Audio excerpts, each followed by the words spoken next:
Walnut Grave. Écrit et lu par Romain Patureau. Last Man Standing.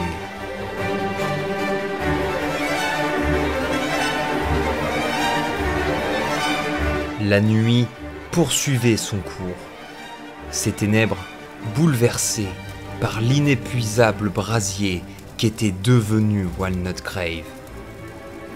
Kane Miller, de ses yeux fatigués, pouvait admirer autant la terreur des flammes du centre-ville que la lueur des incendies qui se propageaient dans les autres districts. Toute la ville brûlait. La fusillade avait été tellement longue et tellement éprouvante que les Minutemen en avaient oublié le paysage de cauchemar qui s'était dessiné autour d'eux. Seule la tour de garde résistait aux flammes. La sombre demeure de Robin paraissait fantomatique. Elle était restée intacte. Sa devanture n'avait souffert que de quelques impacts de balles et de minuscules traces de sang. Même la fournaise des bâtiments autour peinait à noircir ses murs. Kane leva ses yeux cernés vers le dernier étage de la tour. Il ignora les cendres qui venaient agresser ses pupilles. Malgré la fumée qui assombrissait l'immeuble, le directeur arrivait à entrevoir le parjure qui se tenait fièrement debout, protégé de l'incendie derrière sa baie vitrée. L'ombre de Robin avait plané dès le début des combats. Elle avait observé son œuvre de destruction se répandre dans tout Walnut Grave. Et plus encore que la ville, Kane bouillonnait de l'intérieur. Il voyait son ancien ami jouir de ce spectacle. Il repensait à tous ceux qu'il avait vus tomber, toutes ces vies qu'il avait entraînées dans cet enfer. Alors que son esprit l'incitait à bondir dans la demeure du mal, Kane se surprit à dégainer son revolver et gaspiller ses dernières cartouches sur la silhouette spectrale de Robin.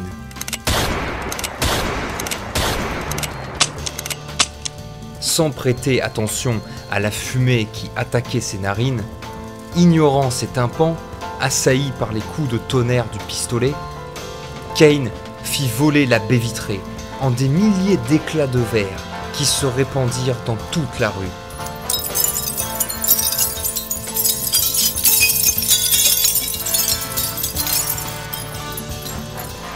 Quelques minuscules morceaux vinrent s'accrocher à ses vêtements. Au milieu de la fumée, le justicier constata que l'ombre s'était évanouie. Impatient d'en finir, Kane inspira une dernière fois l'air bouillant de la rue, il jeta un ultime regard vers ses amis et il pénétra dans la tour.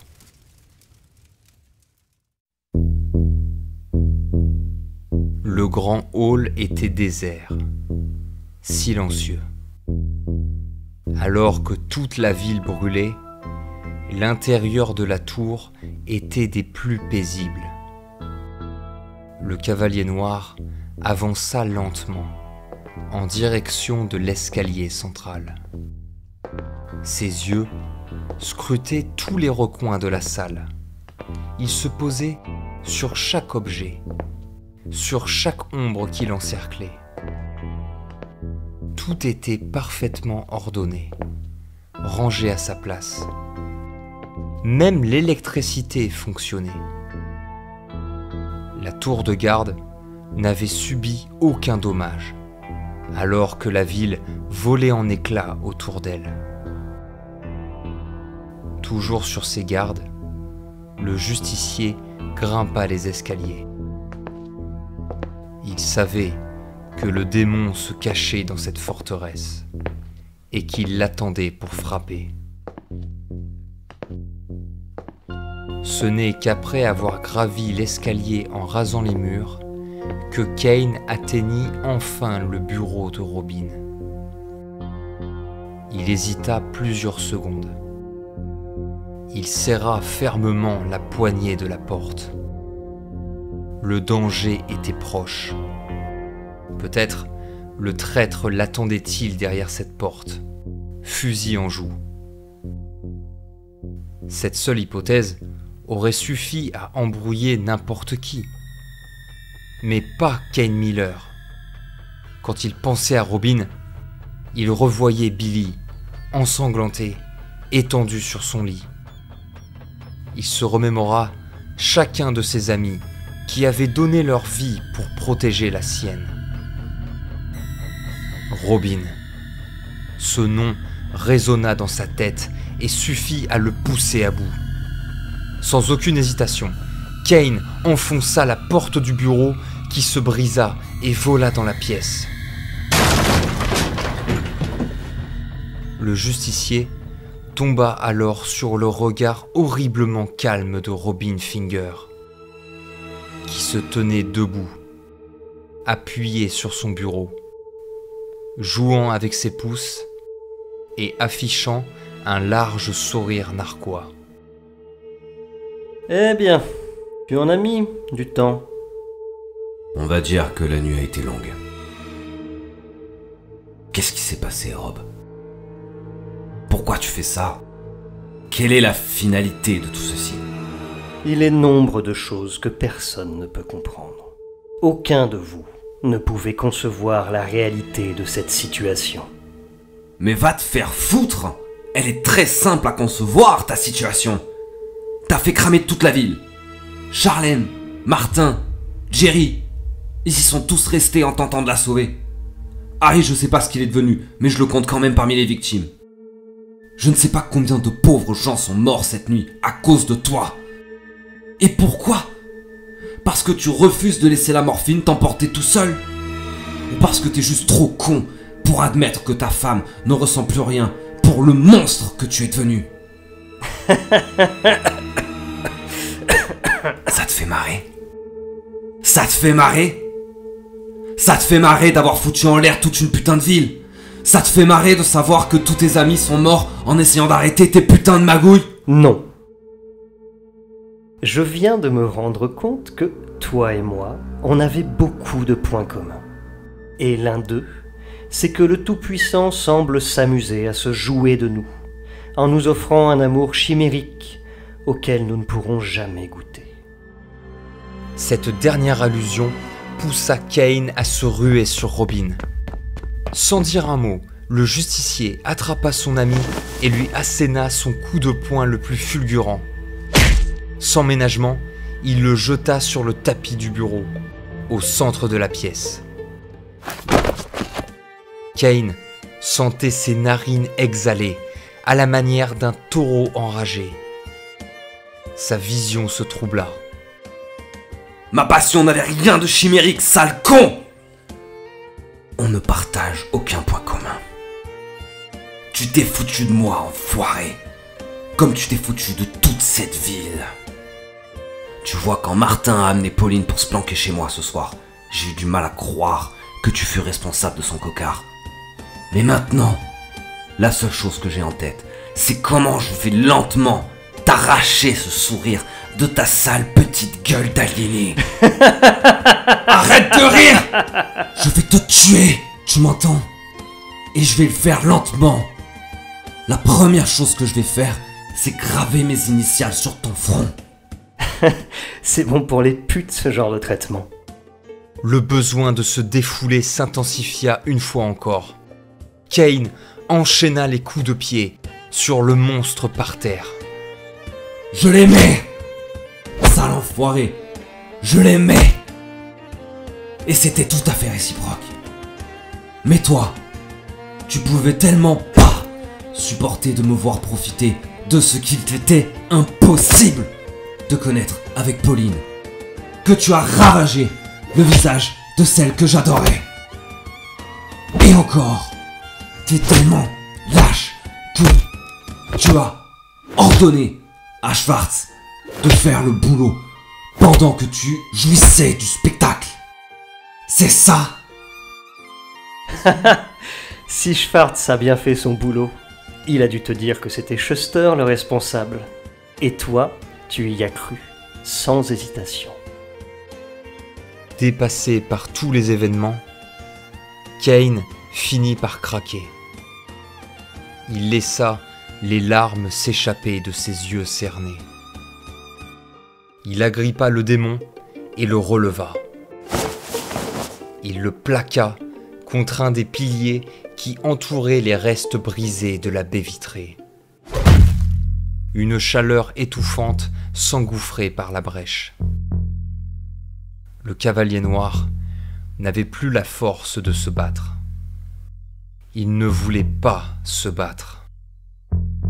Il resta paralysé, son regard plongé dans celui de Robin. La dorure des flammes se reflétait dans les yeux du démon. Pourquoi, Robin? Pourquoi t'as fait ça? C'est pas possible. Dis-moi que c'est pas possible. Dis-moi que c'est un putain de cauchemar. C'est marrant. Quand tu t'énerves, tu perds ton côté diplomate dialecticien à la manque que tu nous joues au quotidien. Mais qu'est-ce que t'imaginais? Que j'allais laisser cette ville détruire mon œuvre? Ce qu'on a fait en décembre, c'était impensable.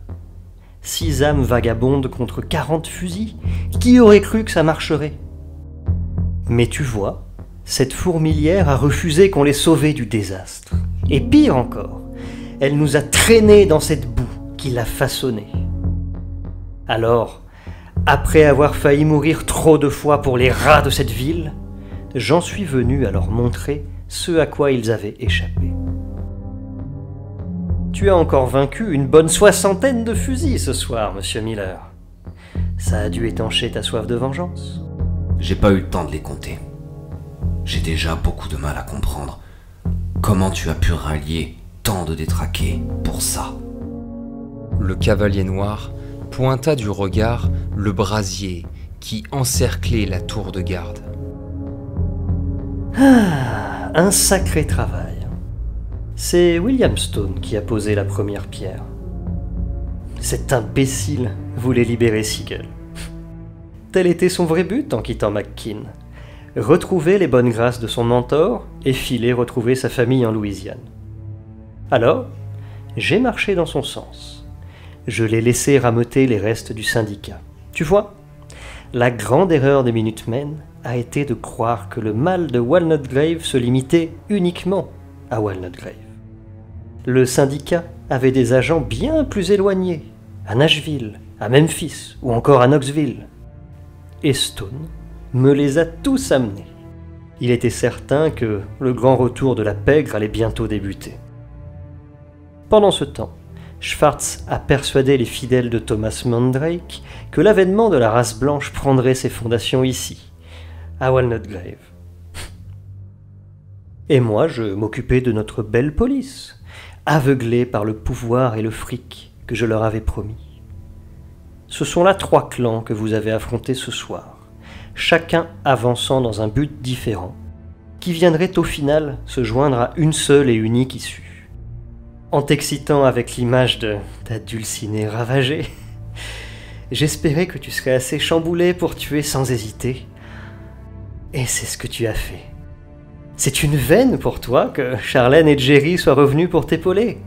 Une sacrée surprise, hein, l'arrivée de Charlie à Fort Wade. T'aurais dû voir la tête de ces gosses. Martin aussi a eu de la chance que Pauline arrive à s'enfuir. Cette garce a bien failli tout foutre en l'air ce soir. J'aurais dû être plus strict avec elle. Alors c'est pour ça qu'on était là ce soir? Tu voulais qu'on se mesure à ta petite armée? Juste pour le plaisir du massacre? Regarde-toi. Tu te plais dans ce rôle de l'ombre vengeresse qui apparaît dans la nuit pour sauver la veuve et l'orphelin. Mais après, qu'est-ce que tu fais? Tu vas picoler dans ton coin.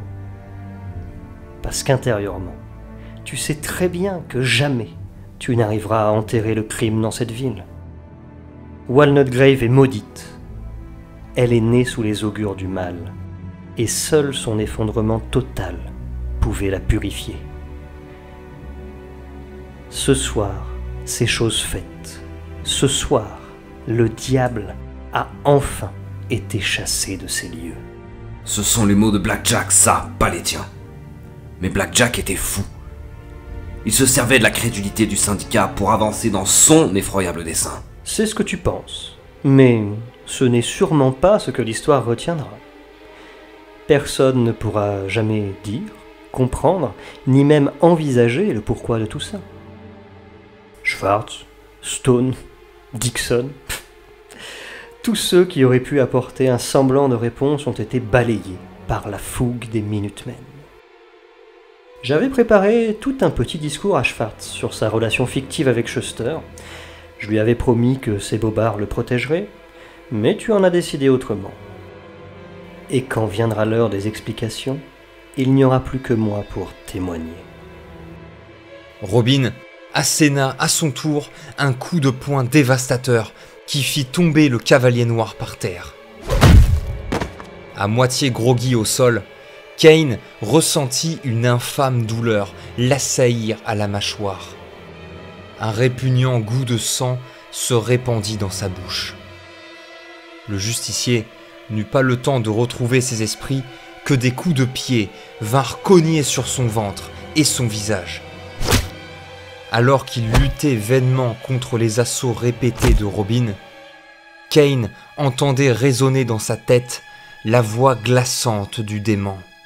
« Ah, c'est tellement jouissif! Tu peux pas savoir! Vous voir tous désespérés, en vous battant, en comprenant que cette fois, vous ne gagneriez pas. J'ai essayé de vous sauver, je te le jure.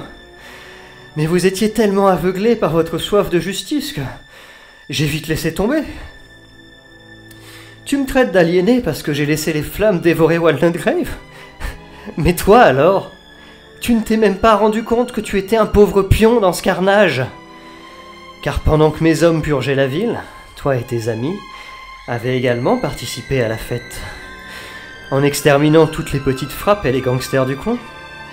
Je les ai tous appelés et réunis au même endroit pour vous les offrir sur un plateau. Si réellement la justice vous importait, vous auriez pas pris tant de vie ce soir.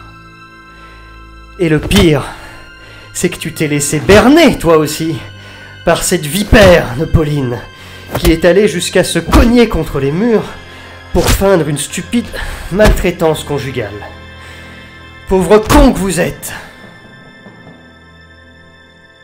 Robin savoura chaque coup qu'il porta sur le corps hurlant de Kane. Il apprécia chaque mot qui sortit de sa bouche pour tourmenter l'esprit torturé du justicier. Il avait été le sauveur de la ville, et ce soir, il était devenu son purificateur.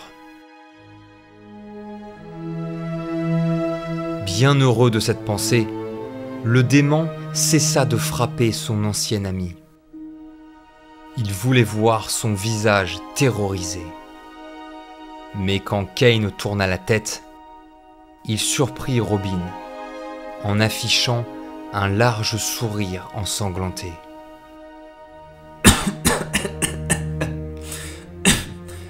Alors c'est comme ça que ça se termine. Toi qui assassines ton meilleur ami pendant que ta femme, qui te hait, patiente tranquillement dans ma chambre. C'est ça la finalité de ton histoire. Achever la destruction d'une ville en tuant son spécimen le plus fortuné. C'est de savoir que tu vas mourir qui te fait rire? Non, c'est... Ce qui est ironique, c'est que... T'as tout fait pour garder ta femme. Au point de survivre à ton autre dépendance. Pour qu'en définitive, tu te retrouves tout seul comme un pauvre con dans ta tour. Pendant que Pauline est chez moi et attend mon retour.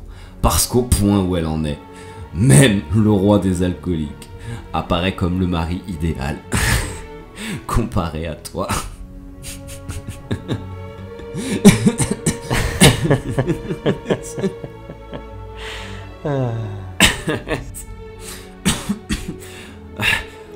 Quand je pense que j'aurais pu baiser ta femme en rentrant ce soir. Qu'est-ce que tu viens de dire? Pauline, c'est chez moi qu'elle est ce soir. Étant donné que t'as tué tout le monde ce soir, j'ai plus beaucoup de choix en termes de compagnie. Arrête! Allez Robin, la moitié des mâles de Walnut Grove lui est passé dessus, alors pourquoi pas moi?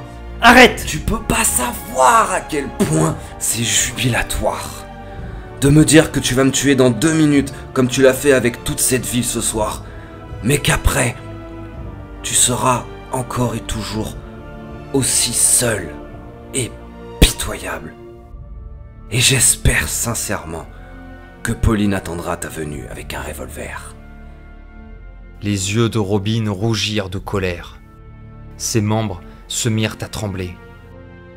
Kane, à l'inverse, était des plus satisfaits.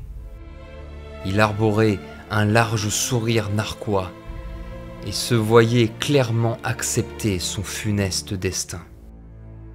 Sans même bouger d'un cil, il laissa Robin s'emparer de son couteau dans sa veste et, d'un coup sec, le planter dans sa poitrine. Kane sentit le choc résonner dans tout son être. Tout était fini. Il allait partir à jamais. Il n'y avait plus rien à faire, plus rien à regretter. La douleur provoqua des spasmes incontrôlables que le justicier ignora. Il n'avait d'yeux que pour Robin. Il n'éprouvait que de la pitié pour ce jeune cerf qui s'était transformé en serpent. Luttant pour rester en vie encore quelques secondes, Kane redressa difficilement la tête et adressa un dernier colibé à son assassin. Merci Robin. Merci. Grâce à toi, je vais rejoindre Jerry. Grâce à toi, je vais rejoindre Charlène. Je vais rejoindre Martin, Harry, Johnson et tous ceux qui sont morts ce soir. Je vais retrouver ma famille et surtout, je vais de nouveau pouvoir tenir Billy dans mes bras. Mais toi, tu vas rester là, avec tes médocs, pour seule compagnie. Le sauveur de la ville resta choqué, embrouillé par les dernières piques de Kane. Il demeura plusieurs minutes accroupi, le regard perdu sur le corps sans vie de son ancien ami. Il paraissait endormi, heureux, alors que Robin ne ressentait que mélancolie et jalousie envers le bonheur de sa victime. Alors que les mots de Kane tournaient en boucle dans sa tête, le dernier des Minutemen retourna à son bureau. Il rumina plusieurs minutes, abattu. Il se remémora toutes les nuits où il avait dû corriger Pauline, trop ingénue qu'elle était pour entrevoir la mission que le Tout-Puissant avait confiée au médecin. Son épouse s'était donnée au syndicat à une autre époque. C'était ça, la source de sa colère. Quand la victoire de décembre fut acquise, Pauline avait été la seule à ne pas l'acclamer. Puis, les mois filèrent, la ville retourna sa veste et son épouse fit de même. Robin avait tout fait pour la garder sienne. L'enfermement, les remontrances, la violence, rien n'avait suffi. En dernier recours, le médecin avait compté sur l'horreur de cette soirée pour châtier une dernière fois son épouse. Mais son œuvre n'était pas achevée.